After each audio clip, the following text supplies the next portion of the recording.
I'm not who I think I am. I'm not who you think I am. I am who I think you think I am.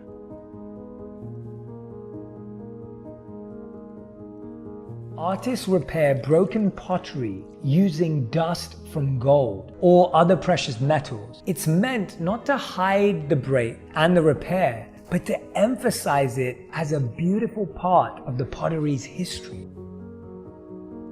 Similarly, when we experience a break in our heart, we have the choice about whether we'll forever view it as a wound or turn it into art. If you're experiencing heartbreak, here are 5 things you can do to grow through your grief.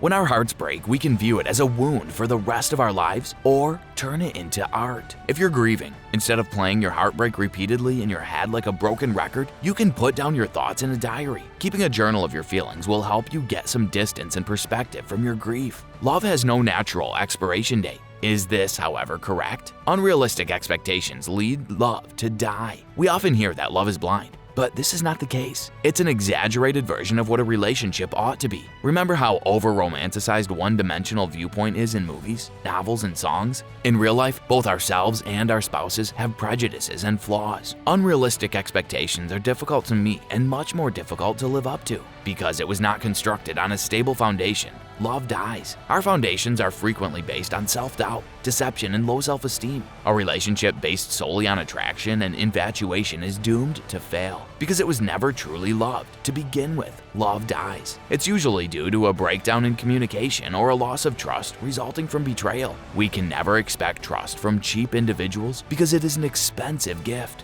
Fear causes love to die. It's natural to be afraid of losing your relationship, but losing your partner will lead you to make a reasonable decision. It is attempting to keep them together. We become fixated on the individual who caused those painful sentiments and emotions when our loved one dies. The lesson is lost on us, but don't simply list them. Give specifics. Think about people and things that have given your life true meaning and joy, and you'll feel ready to make a fresh start day by day.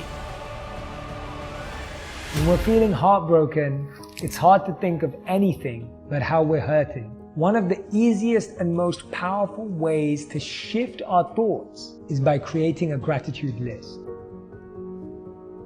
We try to drown our sorrows in songs that amplify our angst. Yet music that matches our melancholy mood only makes us feel sad and tired. Instead, we need to lift our spirits, get energized, get inspired.